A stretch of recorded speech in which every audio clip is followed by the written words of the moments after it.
Hello everyone, welcome to the channel. आज का topic है, हम पजल्स के ऊपर बात करेंगे कि कुछ स्टूडेंट्स के पजल्स में मार्क्स नहीं आ रहे, उनकी पजल्स ही नहीं बन रही हैं या फिर बन रही हैं तो उनको बहुत ज़्यादा टाइम लग रहा है पजल्स बनाने में। कुछ स्टूडेंट्स 1 से 1.5 मिनट में बना देते हैं और कुछ को 2.5-3 मिनट लग जाती है पजल्स बनाने में। तो आज हम पूरा इसके बारे में बात करेंगे। जैसा कि यहाँ बोला गया है कि सिर्फ 2 चीज़ें कर लो आपकी पजल्स अच्छी हो जाएंगी, तो हम उसी बारे में बात करेंगे कि कौन सी वो 2 चीज़ें हैं जो आपको करनी है।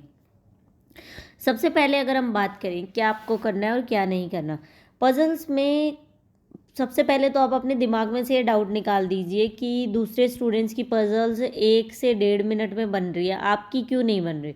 आपकी पहली बात तो इसलिए नहीं बन रही, अगर तो आप बिगनर्स हो तो समझ सकते हैं कि आपकी क्यों नहीं बन रही। स्टार्टिंग में इतना ज़्यादा आपको चीज़ों का नहीं पता होता, आप नहीं बना सकते इतना जल्दी पजल्स। और जो 1 से 1.5 मिनट में बना रहा है उसने क्या पता कितनी प्रैक्टिस की हो, बहुत ज़्यादा प्रैक्टिस करी हो। मेरी खुद की बताऊँ, मुझे याद तक नहीं मैंने कितनी ज़्यादा पजल्स की प्रैक्टिस की थी। डेली की 50, कई बार 50 पजल्स, 50 DI डेली का। इस तरह से भाई ये तो करने ही करने, मॉक टेस्ट करना साथ में ये चीज़ें करनी। क्योंकि मैथ्स में क्या है कि आपका क्वांट के सेशन में अर्थमेटिक और DI इंपॉर्टेंट रोल प्ले करता है और आपकी रीजनिंग में पजल इंपॉर्टेंट रोल प्ले करती है। तो कई बार क्या होता है कि एक दो मॉक टेस्ट सोल्व कर लिए, उसके अलावा जो टाइम बचा हुआ है उसमें पूरा पजल्स और DI और अर्थमेटिक सिर्फ इन्हीं पे फोकस करना है। तो इस वजह से इम्प्रूवमेंट होती है पजल्स में काफ़ी चीज़ों में। एक आप कोई चीज़ को पढ़ के अगर आपने 1-1.5 महीना तक पजल पढ़ी फिर आप एकदम से छोड़ देते हैं, चीज़ों को छोड़िए मत। अगर और टॉपिक पढ़ रहे हैं तो भी दिन में 3-4 पजल्स, ये थोड़ा मतलब अच्छी प्रिपरेशन होने के बाद की बात बता रही हूँ, 3-4 पजल्स डेली की करनी ही करनी है। उससे आपका एक रिदम बना रहता है और आप छोड़ देते हैं ना चीज़ों को, कुछ टाइम बाद करते हैं तो थोड़ा स्पीड आपकी कम हो जाती है। तो सबसे पहले हमें क्या करना चाहिए पजल्स के अंदर, मैंने कहाँ से प्रिपरेशन की थी। मेरे पास एक बुक थी जो मैंने कंप्लीट रीजनिंग स्ट्रेटेजी है बैंक एग्जाम के लिए, उसके अंदर भी अगर आपने वो वीडियो नहीं देखी है तो लिंक डाल दूंगी, पहले वो वीडियो देखना। उसमें वो बुक मैंने अच्छे से दिखाई है आपको, फोटो वगैरह। BSc पब्लिकेशन की बुक है। 30 मॉक टेस्ट दे रखे हैं उसके अंदर IBPS PO के लिए। ठीक है, 35 to 35 क्वेश्चन है उसके अंदर, मतलब रीजनिंग के उसके अंदर पूरा मॉक टेस्ट है आपके पास। तो मैंने वहाँ से वो 30 जो पेपर थे वो पता नहीं मैंने कितनी बार सोल्व कर दिए होंगे। मैं डेली का ऐसे सोचती थी भाई, मतलब शुरू में जैसे करने लग गई थी कि डेली 10 मेरे को करने हैं, रीजनिंग के पोर्शन के 10 करने हैं, मेरे को 8 करने हैं। तो उस हिसाब से मेरा एक बार उस बुक को कर लेती थी ना तो मेरा थोड़ा फ्लो बना रहता था उसमें।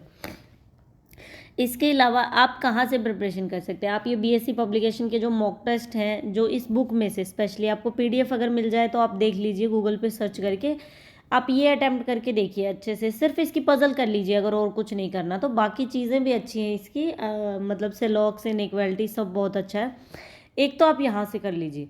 दूसरा आपको पजल्स का क्या करना है, सबसे पहले थोड़ा थोड़ा आप क्या करिए, जैसे फ्लोर बेस्ड पजल कैसे होती है तो आप कोई वीडियो देखो या फिर ऐसे पता लगे कि कैसे सोल्व करते हैं फ्लोर बेस्ड पजल को, या फिर सर्कुलर को कैसे सोल्व करते हैं, स्क्वायर वाली को कैसे सोल्व करते हैं, एक लाइन में बैठे होते हैं उनको कैसे सोल्व करते हैं। तो आपकी पजल्स जैसे देखिए, एक सर्कुलर टाइप की पजल्स आ गई कि सर्कल में इन और आउट बैठे हैं, आपको इन सब का पता होना चाहिए। फिर आपकी एक फ्लोर बेस पजल आ जाएगी कि ऐसे ऐसे फ्लोर्स हैं उन पे बैठे हुए हैं। एक फ्लोर के साथ एक फ्लैट वाली भी पजल आ जाती है, फ्लैट वाली पजल। ठीक है, इसके अलावा क्या हो सकता है, आपको कुछ दे देंगे कि कुछ पर्सन बैठे हैं उनके पास कुछ ना कुछ चीज़ें हैं, वो बता सकते हैं, मंथ बता सकते हैं। एक लाइन में बैठे हैं लोग, नॉर्थ ईस्ट मतलब नॉर्थ या फिर साउथ की तरफ फेस करके, एक इस तरह की पजल आती है, वो एक दूसरे की तरफ देख रहे होते हैं। तो लगभग इसी तरह की ज़्यादा पजल्स पूछी जाती हैं। इससे ज़्यादा जैसे स्केयर की फॉर्म में पजल्स आ गई कि कुछ अंदर मुंह है, किसी का बाहर है, कोई कॉर्नर पे बैठे हैं, कोई सेंटर में बैठे हैं, तो इस तरह की सी चीज़ें होती हैं। ठीक है, आप सोल्व कर सकते हैं आसानी से। एक बार आप क्या करिए, थोड़ा थोड़ा पता कर लीजिए कि सर्कुलर वाली को कैसे सोल्व करते हैं। अगर बिल्कुल ही बिगनर्स हैं तो एक बार आप मतलब देखिए 1-2 वीडियोस, जैसे सर्कुलर को कैसे सोल्व करते हैं, फिर 5 से 10 क्वेश्चन आप सर्कुलर टाइप की सोल्व करिए। ठीक है, फिर फ्लोर टाइप के। लेकिन जिनकी प्रिपरेशन हो चुकी है उनको पता है सर्कुलर फ्लोर बेस्ड क्या होती है, वो क्या करें, फर्स्ट था इस बुक में से आपको करना है। ठीक है, ये बुक कर लीजिए। 30 क्वेश्चंस मतलब 30 आपको मॉक टेस्ट मिलेंगे। इसमें से सिर्फ रीजनिंग का पोर्शन कर लीजिए अगर आपको पजल्स अच्छी करनी है तो। दूसरी इंपॉर्टेंट चीज़ क्या है, ये तो बीएससी वाली बुक होगी, बीएससी पब्लिकेशन की, ठीक है। सेकेंड चीज़ है मॉक टेस्ट। मॉक टेस्ट बहुत इंपॉर्टेंट रोल प्ले करते हैं। मैंने मॉक टेस्ट किए थे टेक्स्ट बुक के, ठीक है। टेक्स्ट बुक मेरे को बहुत अच्छा लगता है, मतलब इसमें से पढ़ना काफ़ी हद तक। टेक्स्ट बुक बहुत अच्छी, मतलब वो ऐप है, आप यहाँ से पढ़ सकते हैं। आप मॉक टेस्ट परचेज कर लीजिए। आप एसबीआई क्लर्क या आरआरबी क्लर्क के मान लीजिए, आरआरबी पीओ के मान लीजिए, तो आपको प्रीलिम के एटलीस्ट 30 मॉक टेस्ट, और अगर सेक्शनल की बात करें तो 10 मैथ के, 10 रीजनिंग, 10 आपको इंग्लिश के मॉक टेस्ट मिलेंगे। तो सबसे पहले मैं सेक्शनल वाले सोल्व करती थी, देन मेरे को मॉक टेस्ट सोल्व करना होता था। तो इसमें भी आपकी बहुत सारी पजल बन जाती है मॉक टेस्ट में से। आप क्या करिए, पूरा मॉक टेस्ट अटेम्प्ट करिए, आपकी पजल्स बन जाएंगी। और जो जो आपने कर दिया, मान लीजिए कि आपने आरआरबी क्लर्क के 20 मॉक टेस्ट आप दे चुके हैं, पूरे फुल दे चुके हैं, आप सोच रहे हैं कि रीजनिंग की प्रिपरेशन करनी है, तो आप रीजनिंग का उठाइए। उसमें से क्या करिए कि सिर्फ पजल के पोर्शन, जैसे हर पेपर में कम से कम 4 से 5 पजल्स आपको मिलेंगी, तो वो 4-5 पजल एक पेपर में से उठाई, दूसरे में से उठाई, ऐसे 5-5 पेपर्स की पजल्स आप पीछे का रिवीजन कर सकते हैं, आपको अगर सारा नहीं करना है तो। कई बार क्या होता है, स्टूडेंट सिर्फ एक बार ही मॉक टेस्ट देते हैं, मतलब उसको दोबारा रिवाइज या फिर एनालिसिस नहीं करते उसके। अगर एनालिसिस कर लिया तो दोबारा रिवाइज नहीं करते। तो रिवाइज करने का अच्छा तरीका है, आप सिर्फ पजल्स उठाइए उसमें से। तो पजल्स की एक बुक भी है, पजल मेनिया, आप उसमें से भी पढ़ सकते हैं। बहुत अच्छी प्रिपरेशन हो जाएगी आपकी, सच में।